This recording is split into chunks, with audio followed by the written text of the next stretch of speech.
இந்த வீடியோல குயிக்கா ஒரு பேக் நெக் டிசைன் தான் நம்ம பார்க்க போறோம். ரொம்ப சிம்பிளா இருக்கும். பட் ரொம்ப அழகா இருக்கும். ட்ரை பண்ணி பாருங்க. இதோட இந்த ஸ்லீவ் டிசைனையும் வந்து நான் போட்டிருந்தேன். லாஸ்ட் வீடியோ நான் போஸ்ட் பண்ணியிருக்கேன். பார்க்காதவங்க அதையும் பாருங்க. இப்போ வாங்க வீடியோக்குள்ள போலாம். இப்போ நெக் டிசைன்ல எப்பவும் போல 2 லைன் வந்து ஜரி த்ரெட் வந்து குடுத்தாச்சு. Chain stitches குடுத்தாச்சு.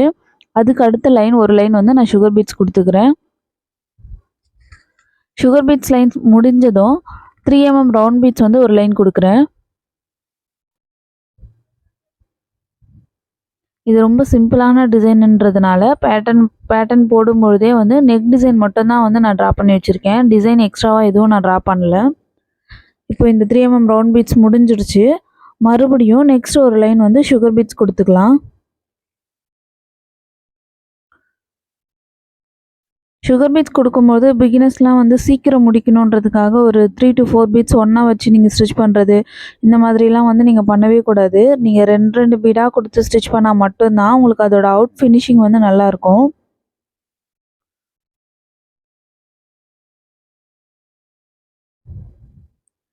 ரொம்ப குயிக்காக இந்த டிசைன் நீங்கள் போட்டுற முடியும்.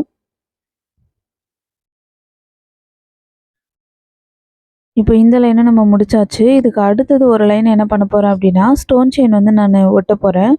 அதுக்கு என்ன பண்ணுறதுன்னா, இந்த மாதிரி கம் அப்ளை பண்ணிக்கோங்க. லாஸ்ட்டாக நம்ம போட்ட அந்த பீட்ஸுக்கு கீழே இந்த மாதிரி கம் போட்டுட்டு, அதுக்கு கீழே அதுக்கு மேலே இந்த மாதிரி ஸ்டோன் செயின் வந்து ஒட்டி விட்டுக்கலாம்.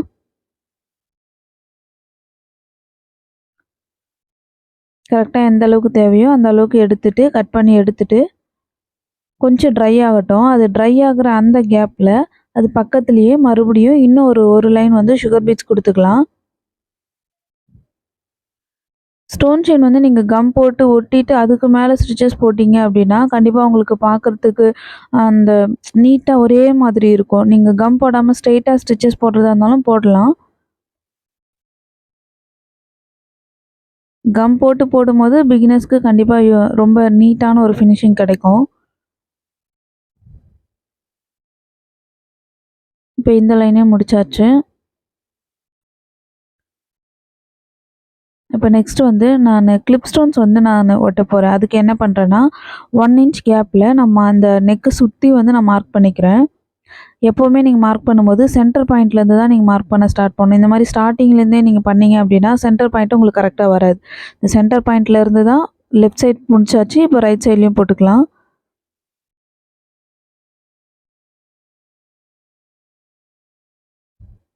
அதுக்கப்புறம் நம்ம மார்க் பண்ண இடத்துலலாம் இந்த மாதிரி ரைஸ் பீட்ஸை வி ஷேப்பில் வந்து நான் ஸ்டிச் பண்ணுறேன்.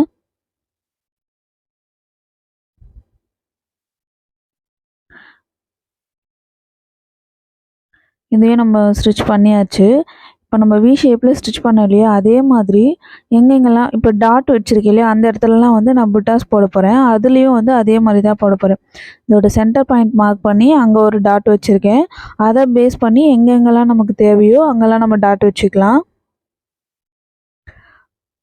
இந்த மாதிரி டாட் வச்சுட்டு அதுலேயும் வந்து இதே மாதிரி ரைஸ் பீட்ஸ் தான் நான் கொடுக்க போகிறேன்.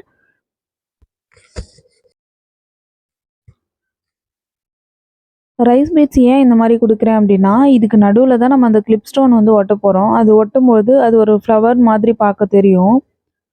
அது பார்க்க இன்னும் கொஞ்சம் நல்லாயிருக்கும். நீங்கள் இதை முடிச்சுட்டு நான் உங்களுக்கு அதை எப்படி பண்ணுறதுன்னு காட்டுறேன்.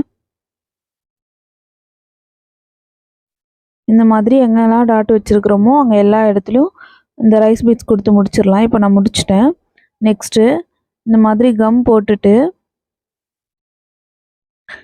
அந்த கேப் எல்லா கேப்லேயுமே இந்த மாதிரி கம் போட்டுக்கோங்க.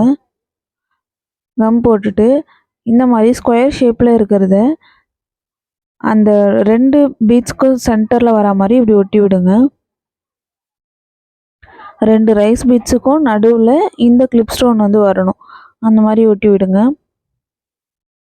இப்போ ஒரு ஆஃப் முடிச்சிட்டோம். நெக்ஸ்ட் இன்னொரு ஆஃப் நம்ம போட்டுக்கலாம்.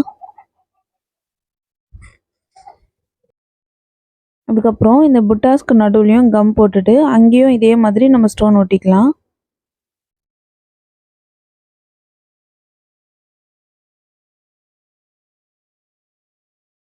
கம் போடும்போது கொஞ்சம் நிறையவே போடுங்க. ரொம்ப கம்மியாக போட்டிங்கன்னா அதுக்கப்புறம் அந்த ஸ்டோன்லாம் சீக்கிரமாக விழுந்துடும். அதுக்காக கரெக்டாக போட்டுக்கோங்க.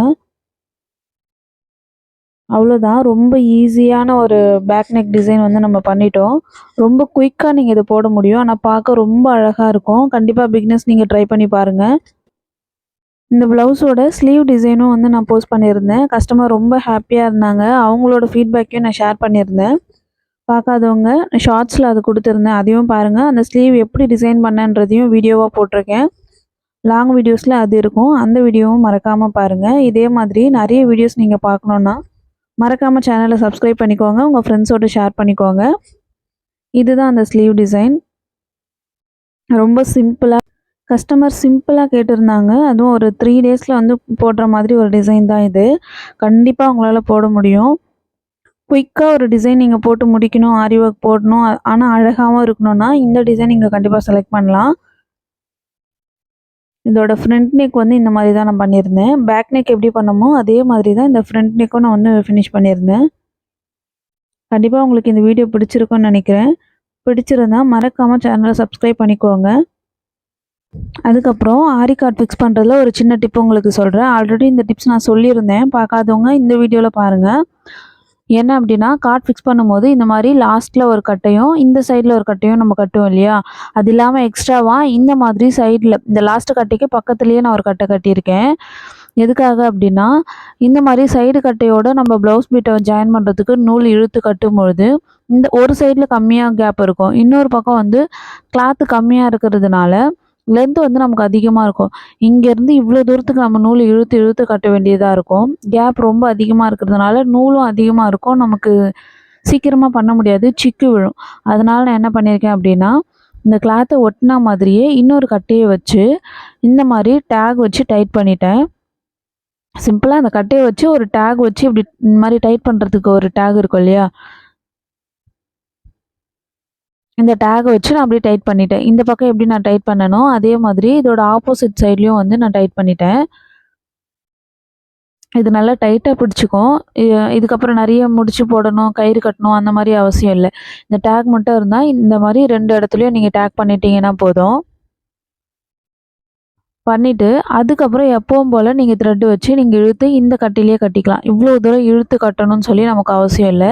இதோட சென்டர்ல இருக்கிற கேப்ல நீங்க கொஞ்சம் ஒல்லியா இருக்கிறவங்கன்னா, இதுக்குள்ளேயே வந்து சேர் போட்டு உட்காந்து நீங்க ஒர்க் பண்ணலாம். நான்லாம் அந்த மாரி தான் ஒர்க் பண்ணுவேன். அந்த பக்கம் இருந்து ஒர்க் பண்ணுறதுக்கும் நமக்கு ஈஸியா இருக்கும். இந்த பக்கம் ஏதாவது டிசைன் பண்ணியிருந்தோம்னா, இந்த பக்கமும் நம்ம ஈஸியா ஒர்க் பண்ண முடியும். 4 பக்கமே நம்மளால ஈஸியா ஒர்க் பண்ண முடியும். ஏன்னா, இந்த பக்கம் கிளாத் வந்து கொஞ்சம் கிட்ட இருக்கிறதுனால ஈஸியா நம்மளுக்கு நெறைய கேப் இருக்கும். நல்லா ஒர்க் பண்ணவும் ஈஸியா இருக்கும்.